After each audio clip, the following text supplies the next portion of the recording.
They had no idea I knew everything. My sister took the inheritance. The same week I got the eviction notice, she filed herself. My name is Claire. I'm 31 years old, and until 14 months ago, I believed that family meant something. I believed it the way you believe in things you've never had reason to question. Quietly, automatically, the way you believe the floor will hold when you step out of bed in the morning. I was wrong about the floor. I was wrong about a lot of things. Let me tell you how it started. My grandmother, I called her, Nana Ruth, passed away on a Tuesday morning in early November. She was 83 years old, sharp as a tack until the very end, and the kind of woman who kept a legal pad on her nightstand to write down things she didn't want to forget. She remembered everything: birthdays, promises, the exact words people used when they thought no one was listening. I got that from her, I think. The remembering part. Nana Ruth had one asset that mattered: a 2-bedroom apartment in Portland, Oregon, that she'd owned outright since 1987. No mortgage, no liens, just a deed with her name on it, sitting in a fireproof box in her closet alongside her will and a photograph of my grandfather on their wedding day. The apartment wasn't worth a fortune by Portland standards, maybe $320,000 in the current market, but to our family, it was everything. It was the place we gathered for Thanksgiving. It was the smell of her lavender hand lotion and the sound of the 6 o'clock news. It was the only place I ever felt completely safe. She left it to me. Not to my sister, Diana. Not to Diana's husband, Marcus. To me, Claire Ann Whitfield by name, in writing, witnessed and notarized, because Nana Ruth had watched very carefully for a very long time, and she knew exactly what she was doing. I found out 3 days after the funeral. The estate attorney, a quiet man named Mr. Hargrove, who wore the same brown cardigan to every meeting, read the will in his office on a Thursday afternoon. My sister sat across from me in a gray blazer, her hair pulled back, a legal pad of her own on her knee. She came prepared to take notes. She came expecting to leave with something. When Mr. Hargrove said my name, Diana's pen stopped moving. She didn't say anything in that office. She smiled at me, the specific smile she'd been perfecting since we were children, tight at the corners, warm enough to fool anyone who didn't know her, and she said, "Well, that's a surprise." She hugged me in the parking lot. She told me Nana Ruth must have known I needed it more. She said she was happy for me. I should have understood then what that smile meant. I had 31 years of evidence, and I still let myself believe her. Within 2 weeks, Diana and Marcus had moved into the apartment. I want to be precise about how that happened, because people here moved into and imagine something forceful. It wasn't like that. It was quiet, incremental. The way water gets into a foundation, not all at once, but steadily, patiently, until one day you notice the damage and realize it has been happening for a very long time. First, Diana called me and said she and Marcus just needed a place to stay for a few weeks while their lease renewed. She said it so casually, the way you ask to borrow a pen. I said yes, because she was my sister, and I still believed in the floor. Then the weeks became a month. Then Marcus started bringing boxes.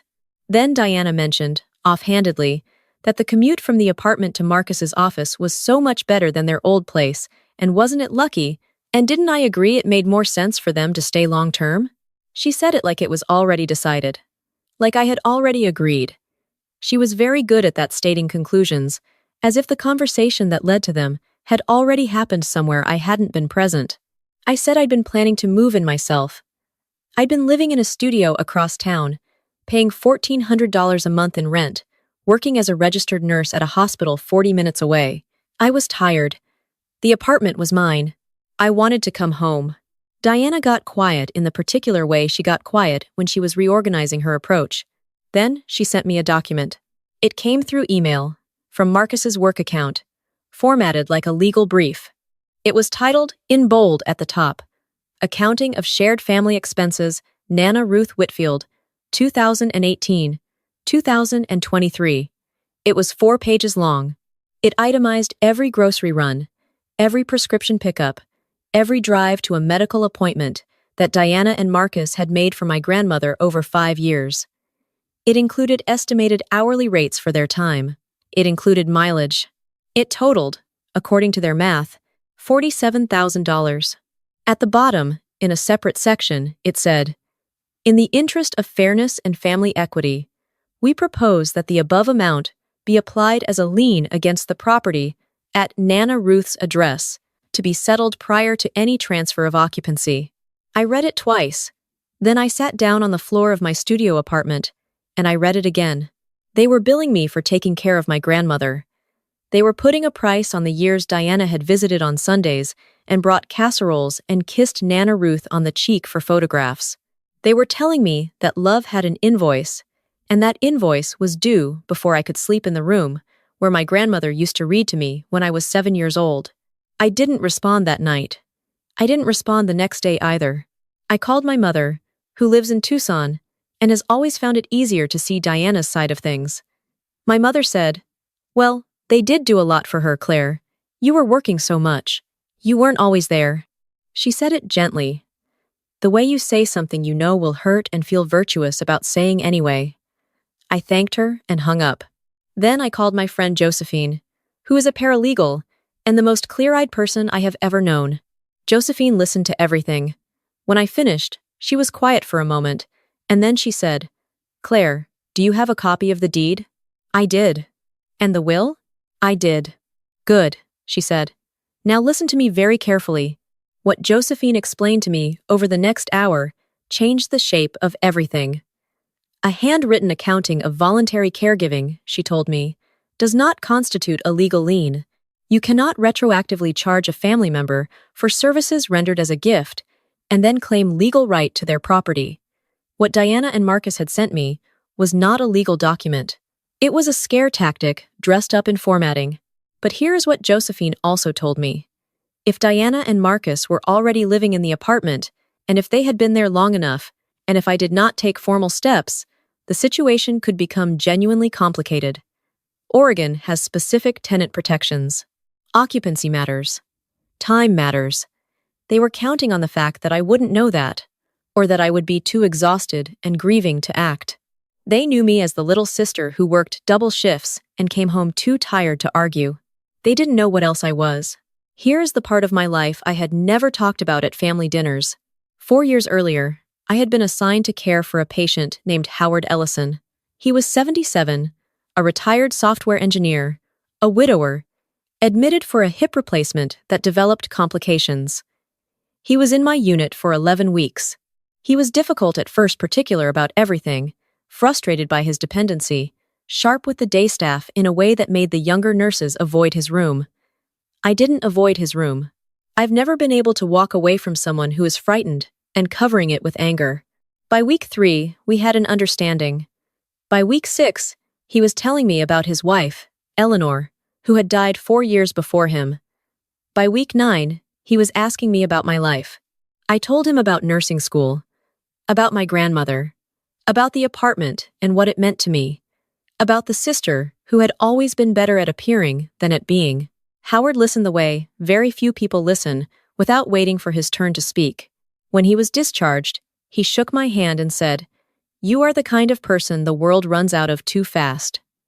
I thanked him and thought that was the end of it. 6 months later, his attorney contacted me. Howard Ellison had no children. His wife had no surviving family. He had substantial assets, a portfolio of early tech investments he'd made in the 1990s and largely ignored since, and he had spent the last months of his life deciding what to do with them. He left the majority to 3 charitable organizations. He left one portion, valued at the time of transfer at approximately $260,000, to me. His letter, which the attorney included with the paperwork, said, "You reminded me that paying attention to people is its own form of wealth. I hope this gives you the freedom to keep doing it." I sat in my car in the hospital parking garage and read that letter 7 times. I did not tell anyone. Not my mother, not my coworkers, not Diana. I opened a separate account. I worked with a financial advisor named Terrence, who was methodical and discreet and asked excellent questions. I kept going to work. I kept living in my studio apartment.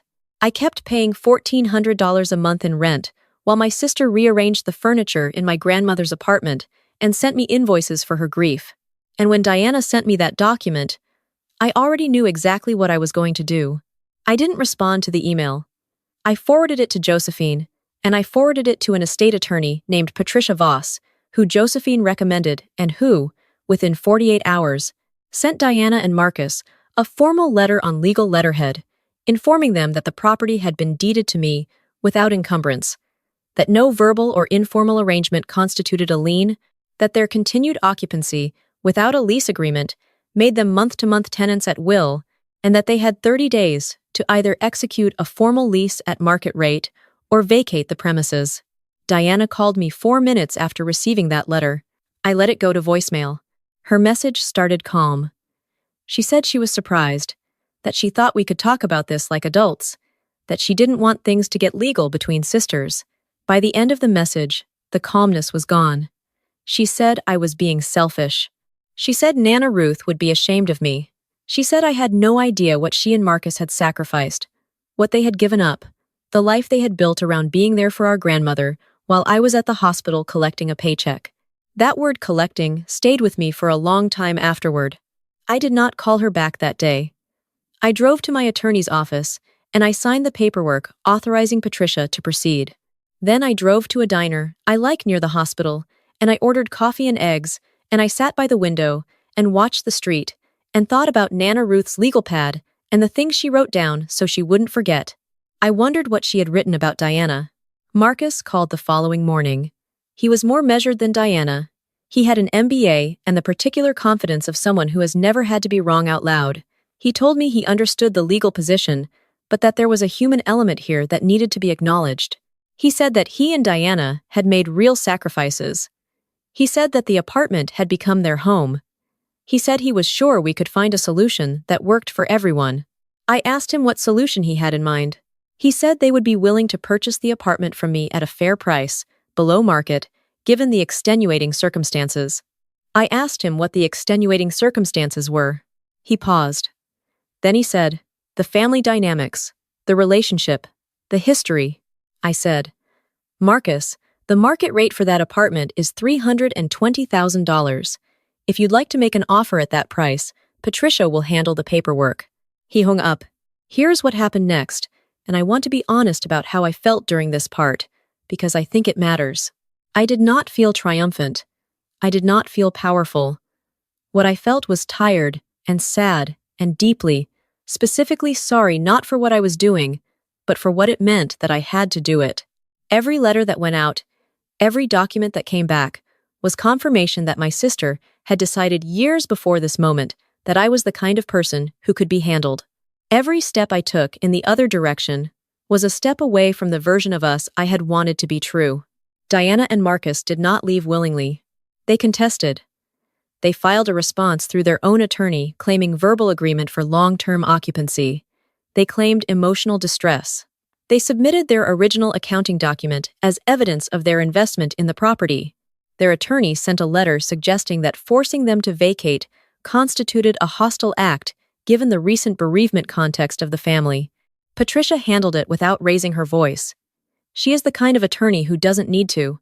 The verbal agreement claim failed because there was no written record, no witnesses outside the two of them, and because I had, as it happened, saved every text message Diana and I had exchanged in the weeks after the funeral, including one where she explicitly thanked me for letting them stay for a few weeks while things settled down.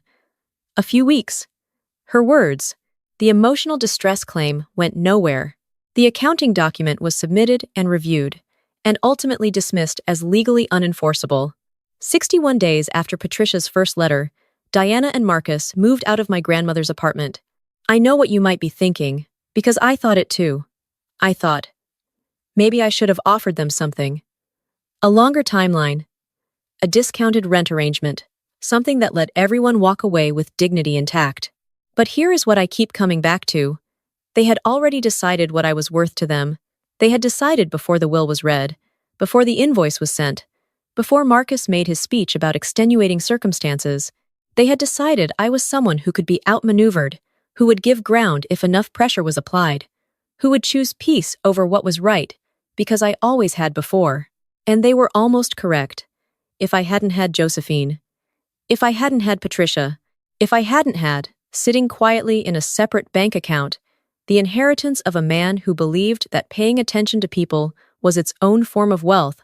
I might have let them keep it. I might have told myself it was family, and family is complicated, and sometimes you give things up to keep the peace. I moved into the apartment on a Saturday in late February. Josephine helped me carry boxes. We ordered pizza and sat on the floor in the living room because I didn't have furniture yet, just boxes, and my grandmother's blue armchair that I had kept in storage specifically so it could come here. Josephine asked me how I felt. I looked around the room. At the window where Nana Ruth used to sit in the mornings with her coffee. At the scuff on the baseboard near the kitchen doorway that had been there since before I was born. At the place on the wall where her clock used to hang, lighter than the surrounding paint, a pale rectangle that no one else would have noticed. I told Josephine I felt like I was exactly where I was supposed to be. She raised her pizza slice and said, "Nana Ruth knew." She did. That's the thing I keep coming back to, she knew. She sat in this room with her legal pad, and she paid attention. The way Howard Ellison paid attention. The way I learned to pay attention. And she wrote down what she saw. And then, she made sure that what she saw was accounted for. My sister called me once more, about 3 weeks after she moved out. She didn't mention the apartment, or the attorney, or the documents. She called to tell me that Marcus had received news that a funding round he'd been counting on had fallen through, and that things were hard right now, and that she hoped I knew she loved me. I told her I knew. I told her I hoped things got better. I told her I loved her too, and I meant it not the way I used to mean it, not the way that made me hand over things I needed because I couldn't bear her disappointment, but in the quieter, more careful way you love someone when you have finally understood who they are and made your peace with it. She said, "Are you happy there? In the apartment?" I looked out the window. It was raining, the specific Portland rain that isn't quite a downpour, just a steady presence, the kind that fills the gutters and darkens the pavement and makes everything smell like cedar and wet earth. I said, "Yes." And that was true. There's a legal pad on my nightstand now. I put it there on purpose, the first night I slept in this apartment. I don't always write in it. Sometimes I just look at it before I turn off the light. I think about what Nana Ruth used to say when I was small, and something had gone wrong at school, or with friends, or with Diana, the way things always seemed to go wrong with Diana. She would sit me down at the kitchen table, and make me a cup of cocoa, and she would say, "Tell me exactly what happened. Don't skip anything. The truth is always in the details." I think she was right about that too. If you are reading this, and you are in the middle of something, like what I went through, if there is someone in your life who has decided you are the kind of person who gives ground, I want you to understand something. You are allowed to know your own worth before anyone else acknowledges it.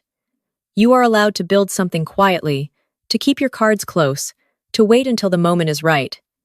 That is not deception. That is wisdom. That is the legal pad on the nightstand. That is the deed in the fireproof box. You don't owe anyone a preview of who you are becoming. I had the will to begin again. In the end, that was the only fortune that mattered.